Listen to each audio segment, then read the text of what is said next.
Namaste nerds, this is Navinad, Budget Pub Stomper, and today we're going to be talking about something that's a little bit mostly out of my wheelhouse. This is not my forte.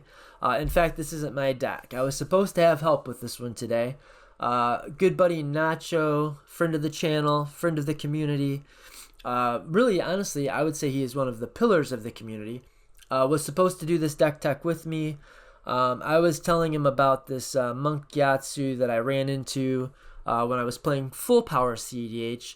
It was the inaugural unleashing of my Jundargo deck, and I had a turn 2 win lined up. And honestly, that deck doesn't always win on turn 2. It's usually more like a turn 3 deck, so I was super excited. And this is just some stupid mono white, what the fuck does this guy even do kind of card. And he goes first in turn order, so he has his second turn before I have my turn 2. And he puts down a fucking Drannith Magistrate, which shut me off. And then by the time I had regrouped for another plan, he had another piece that shut me off. And then it's like, okay, well, now I'm going to have to regroup for yet a different thing. And he fucking shut me off. And then, yeah, like the deck can actually combo off and win. So I was talking to Nacho about this deck. And I said, I think this would be very easy to turn into a budget competitive deck. Now, in past, you may have heard me in my infinite wisdom speaking about how Stax decks are maybe not the best thing to try in the format. But my infinite wisdom turns out to be finite after all, who knew? Because I think I was wrong. Even if Krinko sits down and some like weird rendition of Gore Claw, like Turbo Fatties or something, sits down and is going to try to beat you to death, so yeah, they might be able to ignore the majority of your Stax pieces, but you still are a combo deck. So as long as you're a combo deck, you probably are still going to outrace somebody who's literally just trying to beat everybody to death with creatures, even if they can ignore your Stax pieces. So yeah, so I think Stax is back on the menu in my headcanon. But let's talk about this Stax deck. So yeah, Nacho just kind of whipped this up. Guys, if you have any decks that you'd like to brew, or decks that you've been thinking about brewing for budget competitive, but you're kind of new to it, if you hop into the Discord, and the invite is in the description, and ask Nacho or Iknecio, almost certainly, unless he's not literally in the middle of like midterms or helping somebody else fix their deck, he'll help you. Like, he'll do just about, but, you know, he is going to call a spade a spade. Like, if he sees that your commander is dog water, he's probably going to tell you, look, the commander's dog water.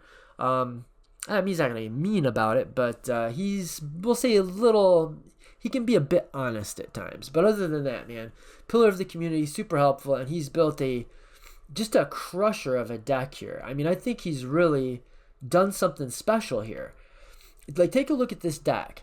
If you just kind of glance at the card choices here, Archivist of Ogma, all of the best, like, you know, Archon and Avon and we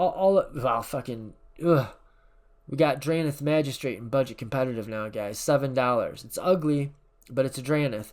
But you look at the deck and it does not appear to be a $100 deck. Yeah, so let's talk about what the commander does. Monk Gyatso, on the face of it, is just going to allow you to basically blink things out. It says, whenever another creature you control becomes a target of a spell or ability, you may airbend that creature. Airbend just means to exile it, and then you can cast it for 2 mana. So on the face of it, it protects your Stax pieces. So this is not one of those decks that's just like, hey, I really am close to being competitively viable, so maybe if I jam a bunch of Stax pieces, I can pretend to be good. This isn't that. This has natural synergy with the types of things you want to be doing in Stax. I mean, for one thing, it protects your Stax pieces, right? When you go to murder his Archon of Emeria, he just blinks it out. And then if he has 2 mana, he can recast it. Or when he has 2 mana, he can recast it. So it helps, the monk helps to keep your Stax pieces alive. And it also can help. One of the big problems with playing Stax is that very often a player will remove a Stax piece when they shouldn't remove a Stax piece and sort of hand the game to somebody else. But this deck between being able to protect the Stax pieces with the commander and also having a bunch of instant speed interaction that can protect his pieces, this deck is pretty well suited to stop that kind of nonsense from happening, or really at least mitigate the risk of it happening. But what does Monk Gyatso do? You know, I always say that, okay, so we've talked about what he does, but like, what does he do that makes him budget competitively viable? I always say, like, it's got to be a value engine, like whether that's mana or card draw, or a tutor, or a combo piece, or you know the list. But what does this guy do? Well, his value proposition is that he's a protection piece, yes, and he's a value piece, again, pretty much on the face of him. He's a flicker commander that allows you to flicker things that have an ETB effect, like Delivery Moogle, or an ETB tutor up this guy, this recruiter, or ETB of White Plume, maybe you could kind of count that, or any of them that draw cards, like a lot of the cards in the deck, we'll get to why, like Circuit Mender draws a card. So you can flicker these guys for value, so it's a little bit like having card draw in the command zone, kind of, but mainly it's a combo enabler. I'd say mainly what it does is it enables combos, but it does like all of these little things that lend themselves very well to exactly what this deck wants to do, which is a brilliant segue, Navanad. Thank you, Navanad. We're going to segue into what the deck does want to do. So the main combos, and this is like, there are tons of 2-card, 3-card, and like 4-card combos in the deck, which might sound daunting and difficult to put together, but look, when you've got tutors that you can flicker easily, that helps you to assemble combos. When you've got Stax pieces that keep the game going, that helps you draw into your combo pieces and get the mana requisite for casting multiple combo pieces. But also, just besides that, there are just A plus B win the game combos like Nomad's Encore and Search Party Captain. And they all layer. So I'll explain how this combo works in a moment. But we've got the Nomads and the Captain. Or we've got Salt Road Pack Beast with, could be Shuko, could be Lightning Greaves. Let's say Shuko. So Shuko, well, really, let's throw them all in. So what have I talked about so far? You could have Shuku, Lightning Greaves, or Nomad's Encore. And these are not only 3 A's that are all going to work with all of the B's, but they're all tutorable by different means. So if you have a piece that can tutor artifacts, you're there. You know, you can get you can get one of these pieces. If you have one that'll tutor out a little creature, you get one of these pieces. If you've got one that finds whatever I didn't say,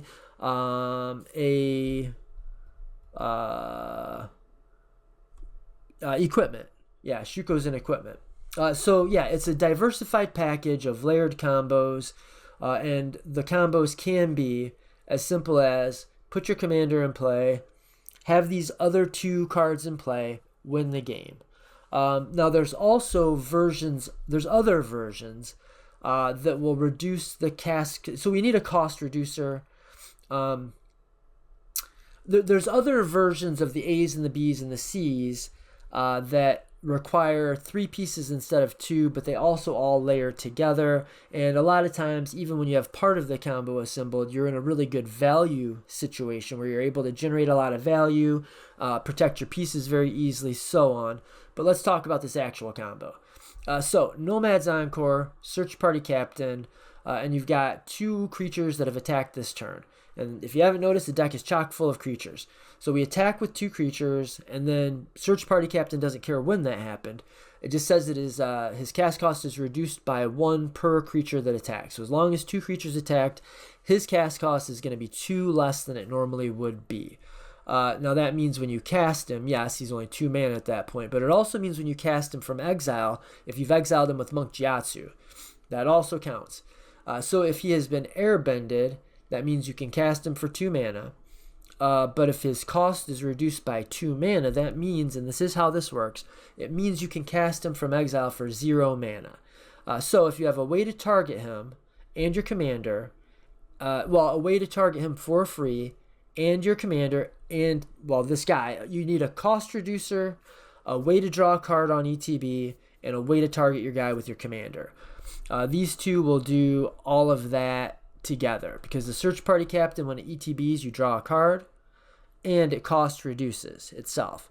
So that means that if you have Nomad's Encore, commander, search party captain, you can target the search party captain with the Nomad's Encore, and that will allow you to flicker it out with Monk Gyatso. And then you can 0 mana, because this reduces the cast cost. This counts as a cast cost. So Monk Gyatso says you can cast the dude from exile for 2 mana. Search party captain says, I cost 2 less than that. That's 0.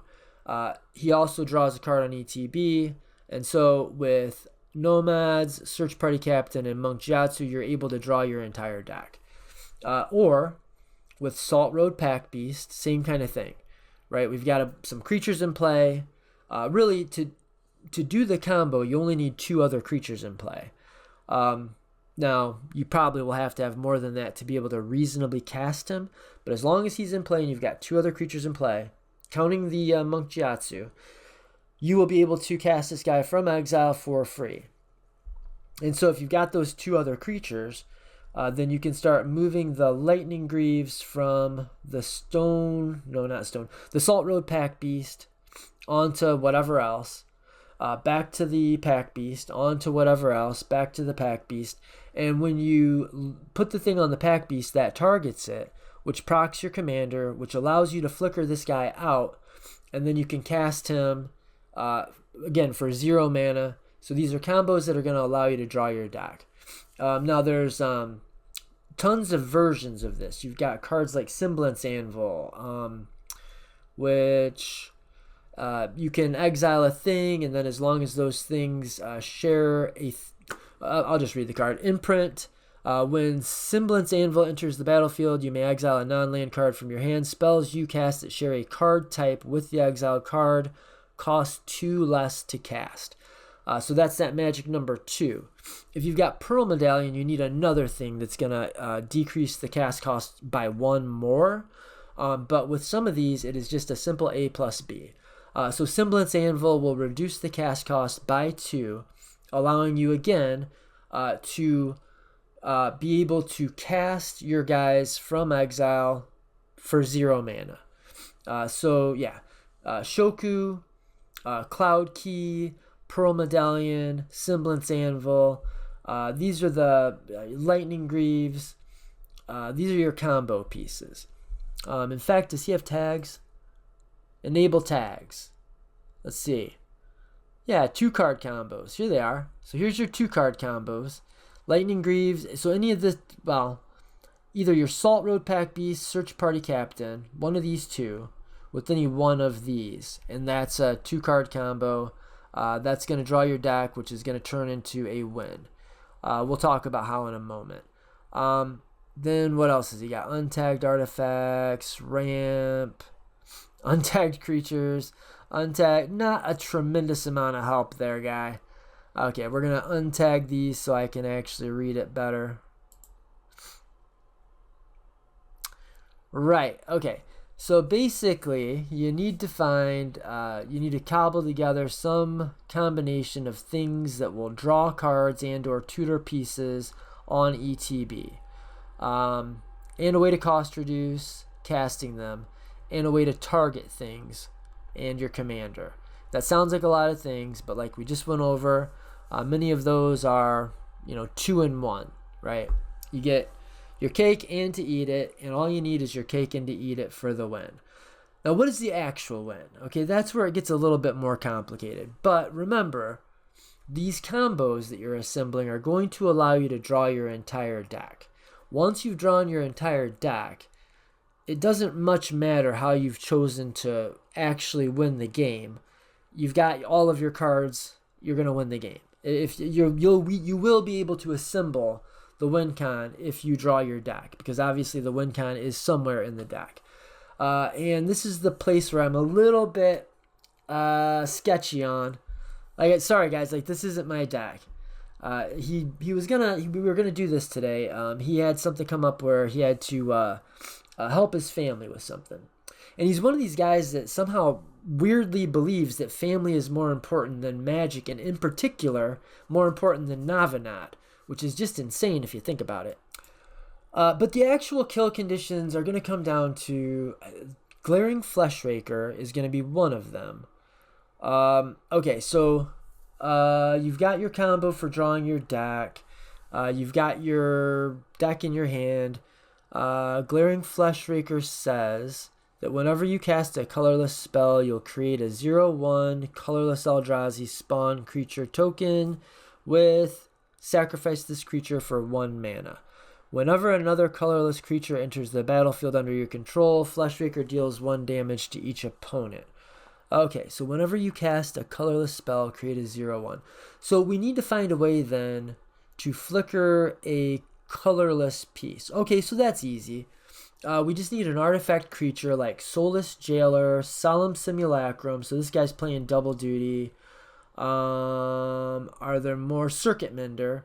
Yeah, so maybe this guy here. Nacho is really high on this. I don't fully understand the ramifications of this card, but read it. It's really good in the deck. The person who built the deck says so, and I believe him. He explained it. It made sense at the time, but it was early. It was pre-coffee. It was in the pre-coffee hours of the day. Yeah, but so you just have to have your Glaring Fleshraker in play, and then have your combo that you use to draw the deck in play, and then switch over to exiling Soulless Jailer or Circuit Mender or Solemn Simulacrum in and out of existence with your Monk and like Semblance Anvil or cost reducers.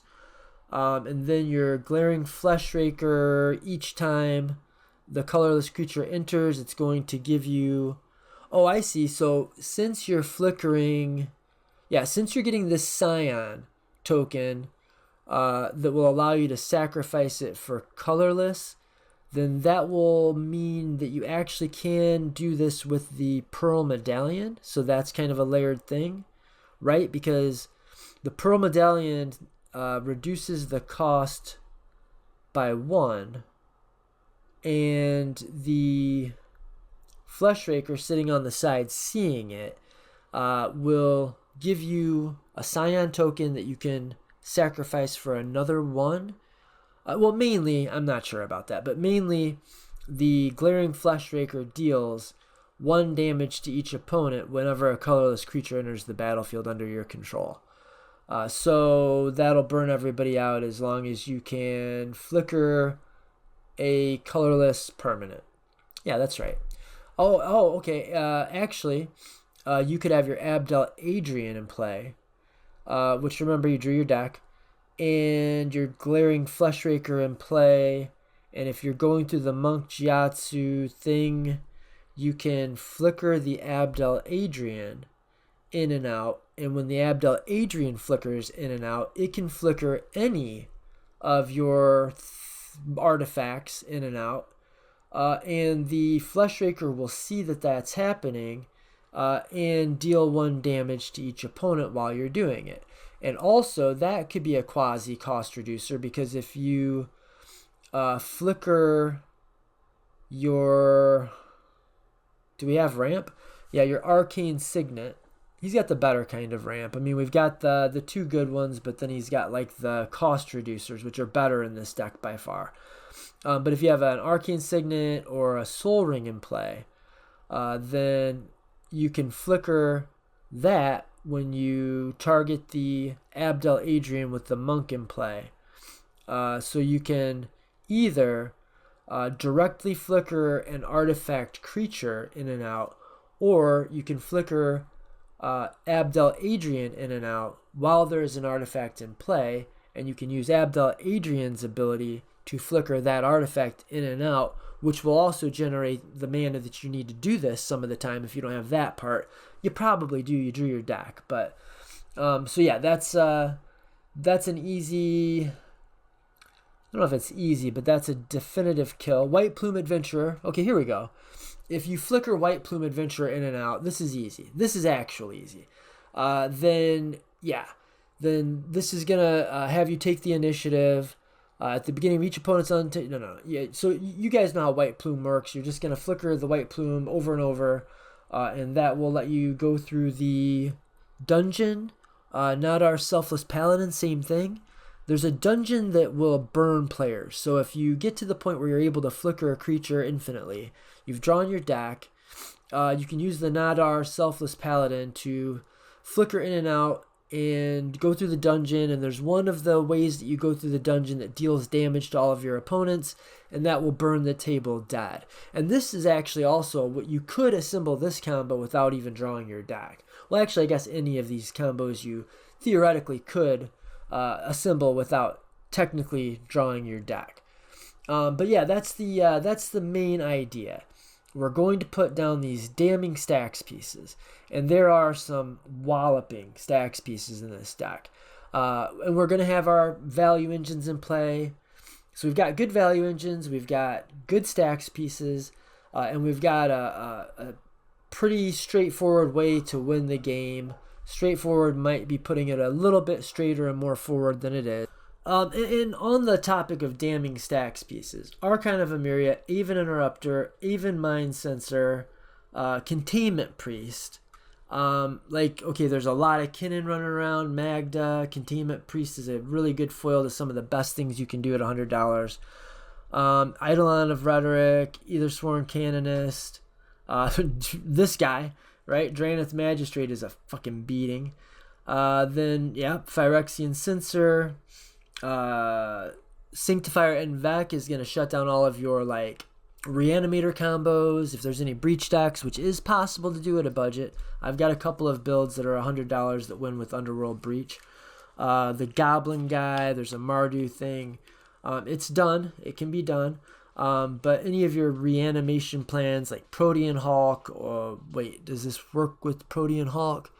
When it enters the battlefield, exile all cards that are black or red from all graveyards. Well, take out the Hoarding Broodlords, and if a red or black permanent spell or card not on the battlefield would be put into the graveyard, exile it instead. Yeah, and this also is going to make Ral, which is really a turbo deck that's causing a lot of mischief in the meta. Sanctifier stops him from being able to recast his rituals and stuff with his big cast stuff from your graveyard stuff. What is it? You've got there's at least two, maybe more. I mean, it's at least on the one I mostly play against is on Past in Flames and Will of the Jeskai. So those cards basically get shut off, or you can't do very much with them. So yeah, that's really good tech. The Containment Priest is maybe one of the best hate bears for the format. Soulless Jailer, permanent cards in graveyards can't enter the battlefield, period, and players can't cast non-creature spells from graveyards or exile. Now, that looks like it would shut us down, but this is a really cool thing about this deck too, guys. This is really sweet. So if you have Stax pieces that are shutting you off, which you probably will, by the time you get ready to win the game, that's another thing this commander does, is it allows you to target and phase out the things that are stopping you from winning the game. So you've got the entire battlefield all staxed out. Nobody can win, including you.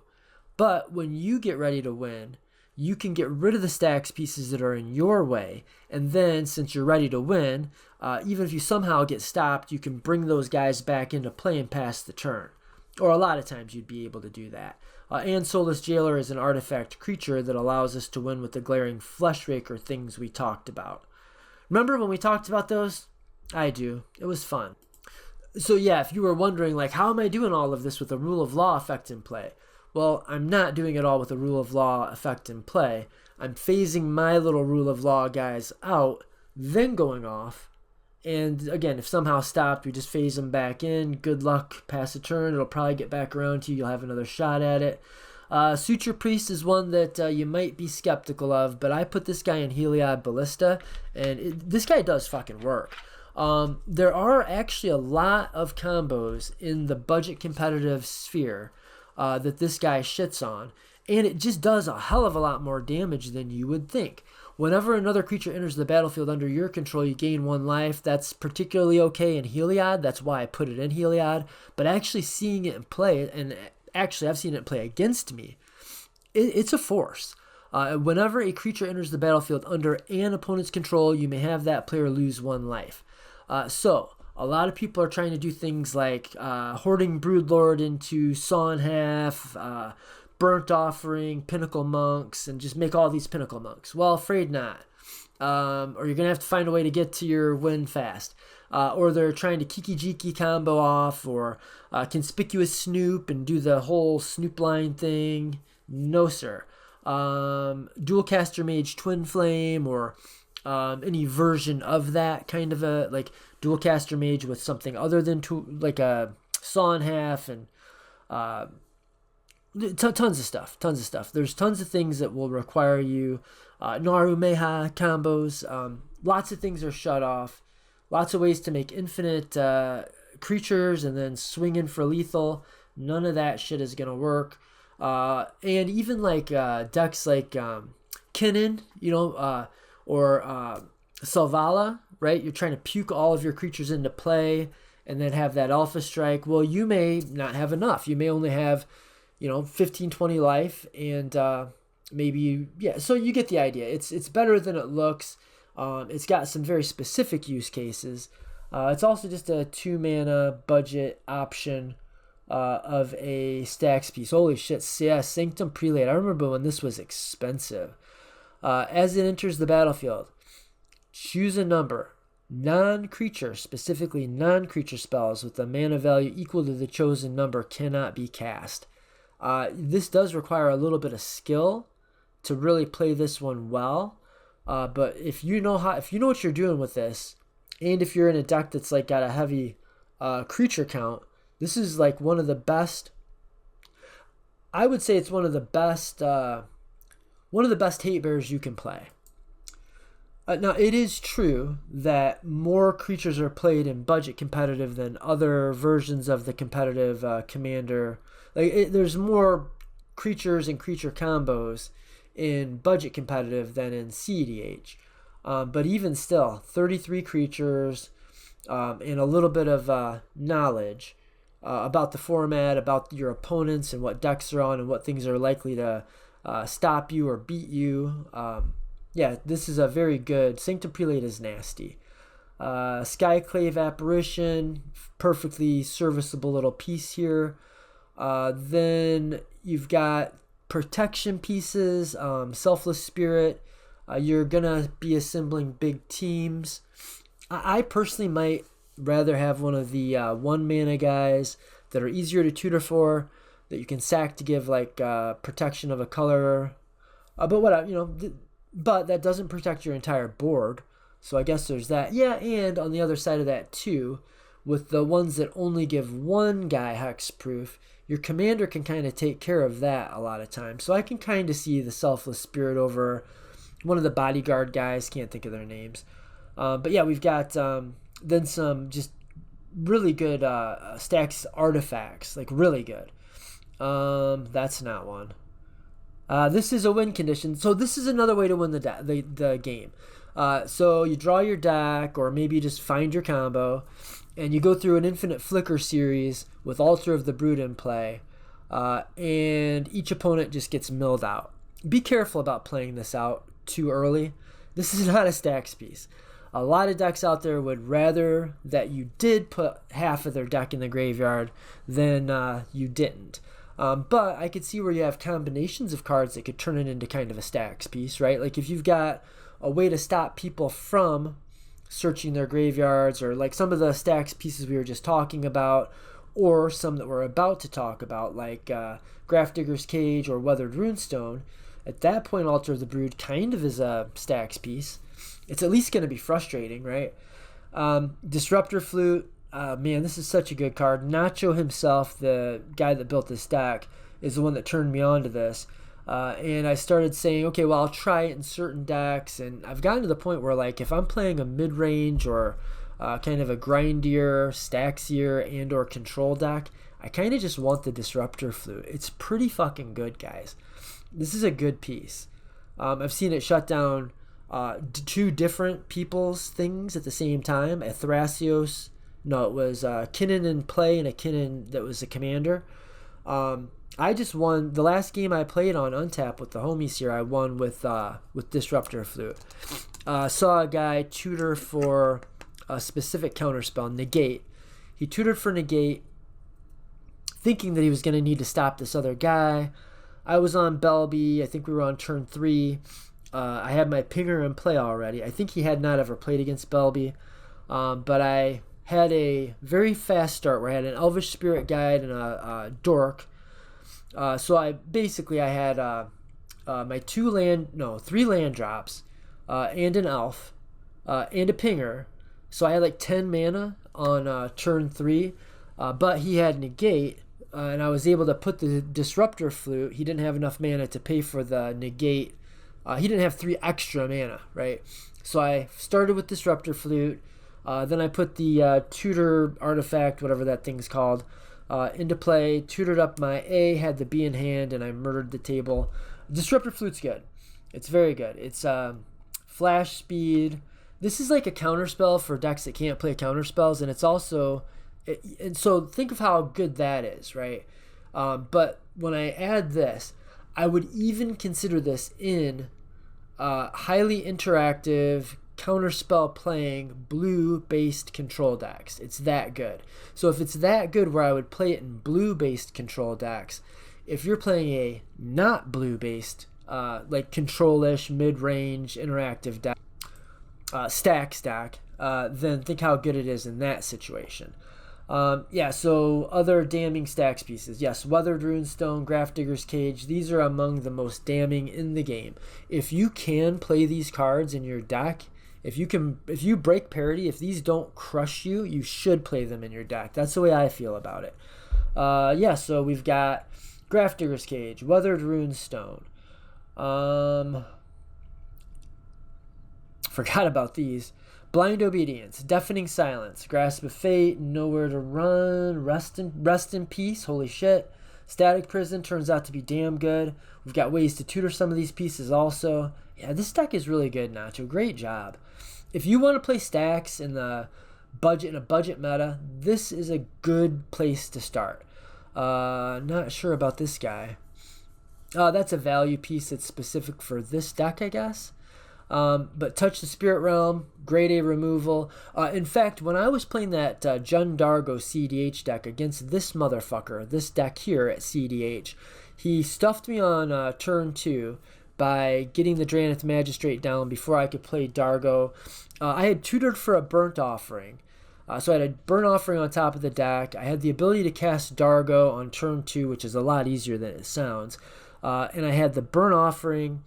and Peer into the Abyss. So I was going to draw half my deck on the spot on turn 2 and win the game that way.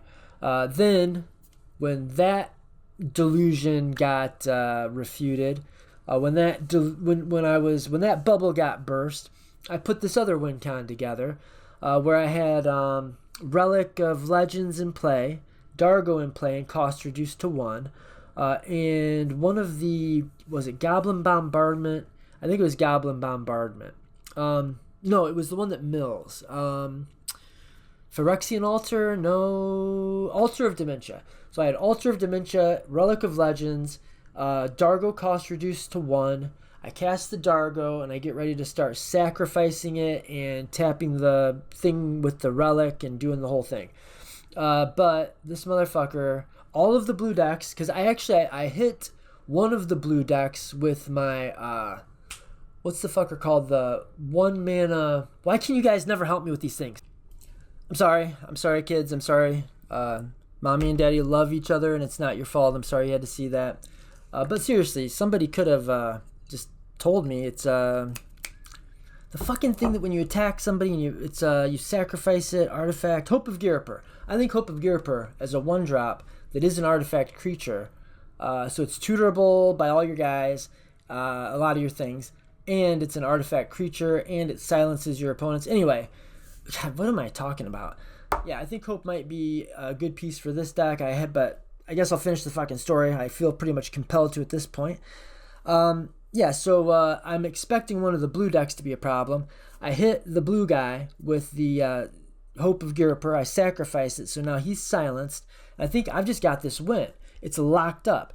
And the guy playing this motherfucker right here against a bunch of like super good cEdh decks, like real legit cEdh decks, hits me with this fucking Touch the Spirit Realm, exiles my Relic of Legends, and yeah, so... Oh, you know what I just noticed? We've got Journey to Nowhere. Okay, so we've got... I was thinking that this guy was being played fairly and maybe as a way to flicker artifacts in and out so that you can win with your Fleshraker. And it is that, but this is a layered combo also. Because you can... I looked around for Felidar and didn't find him. But you can use Abdel Adrian and some of these enchantments. So Touch the Spirit Realm or Journey to Nowhere, right? You can use these effects to flicker the Abdel, which will then flicker one of these effects, and you'll start an infinite flicker chain, which if you have Altar of the Brood in play, will mill everybody out. Oh yeah, or if you have the Fleshraker in play, it'll win too, because you'll be flickering out artifact over and over and over. This deck is cool, and the interaction suite, I mean, it's got like the best hate bears, the best value pieces. We've got Taru. Yeah, that's a really good engine. Really good mana engine. A little bit of dyssynergy with the rest of the deck. Let's see. Whenever an opponent draws a card, if it isn't that player's turn, create a tap treasure token. This ability No, that's fine in here. Okay, I mean, yeah, no, it's good. It's good. Archivist of Ogma, they search their deck. There are some little nombos, but they're small. Like, obviously, Aven, Mind Sensor, and Archivist don't play perfectly well together, but you're not always going to have them both, and people are going to be trying to kill this guy, so often you can kill this, or you can... you get the idea. Yeah, so we've got value engines. We've got damning stacks pieces. We've got commanders that... We've got a commander that protects our pieces and wins the game and generates value with some of our other pieces. You know what I'd like to see is the 2-mana Doggo. There's a 2-mana dog that draws a card. It's an enchantment and a creature, which could help with Semblance Anvil. That probably should just be in the deck, in my opinion. That's another thing. If you put something under Semblance Anvil that has multiple card types, like a Circuit Mender, it will then cost reduce all of your creatures and artifacts at that point. Little tip, little pro tip, little trick for you. Yeah, so we've got the value engines, we've got the stacks pieces, we've got the tutors, got the recruiter of... oh, good, recruiter's only $5.48. I thought that had climbed back up. That's Imperial Recruiter I'm thinking of. We've got guys that are generating value like Welcoming Vampire. Tithe Taker is pretty good when you're trying to win on your turn. Fiddlebender, that's just going to find your pieces. Delivery Mogul, going to find your pieces, and these are things that'll find your pieces. Like Delivery Mogul will find your pieces, but also you can flicker it with your commander and just continually search your library for an artifact card with mana value 2 or less. Starfield Shepherd is another tutor for a 1-drop. Like Hope of Gyatso, just saying. What is this guy? Okay, so 5 mana, look at the top 4 cards of your library, reveal a creature card, power 3 or less from among them. It's a mana sink. Oh, also this is going to be an infinite mana outlet, and there are ways in the deck that we're going to just incidentally make infinite mana that will probably involve Glaring Fleshraker loops where you're making a Scion that all sack for mana, Abdel Adrian with any mana rock. When you're going through and flickering this guy with Journey to Nowhere, you tap and untap your mana rock. That'll make infinite mana. So this guy can just be a little engine, but also, let's see. It says Waterbend 5. Look at the top 4 cards of your library. Reveal a creature card from among them. That's water. That's not airbend. I see. So you can use your other stuff to pay for it. Artifact. Yeah, that's pretty good. And it is an infinite mana outlet. So yeah, if you accidentally make infinite mana and you got that guy or a way to tutor it, you'll win the game. Welcoming Vampire. My first thought was this is only going to trigger once per turn, which is fine, but not fantastic. But actually, if you've got part of your combo set up, you could set it up. So like if you got a way to, yeah, you could use this guy. So if you have you could use this guy as one of your value engines if you're like halfway there. But also you can use this to draw your entire deck. Because once you get to the point where you can kind of do the thing, you can flicker the Welcoming Vampire in and out for free so that everything that he sees come into play, he will see come into play as the first thing he saw come into play that turn. I see what you're doing there, Nacho. Yeah, that's the deck, guys. Interaction, the best interaction. Usually not a fan of Generous Gift and in 3 mana interaction in general, unless like you're doing Beast Within loops or something. But I could kind of see it in a mono white deck that is exactly staxing the game out, planning to go long. It's it's a one-stop shop, man. You can murder anything with this. Soul Partition, just better than Generous Gift. One of the best bounce spells, period. Not just the best white bounce spells or the best non-blue. This might just be the best 2-mana bounce spell. Aside from Psych Rift. Surge of Salvation, you and permanents you control gain hexproof until end of turn. And also, it'll prevent all damage that black and or red sources would deal to you this turn. To you and creatures you control. Would deal to creatures you control this turn. Okay. So yeah, Surge is good. It's a good, nice little 1-mana blanker removal spell, but it can do more than that, obviously. And this Restoration Magic is one that made my my list of top cards of the year. I love this thing. For 1 mana, target permanent gains hexproof and indestructible until end of turn. Hexproof and indestructible are the 2 that you want. If you've got both of those, your dude cannot fucking die, basically. And then also if you've got 2 mana, you might as well gain some life.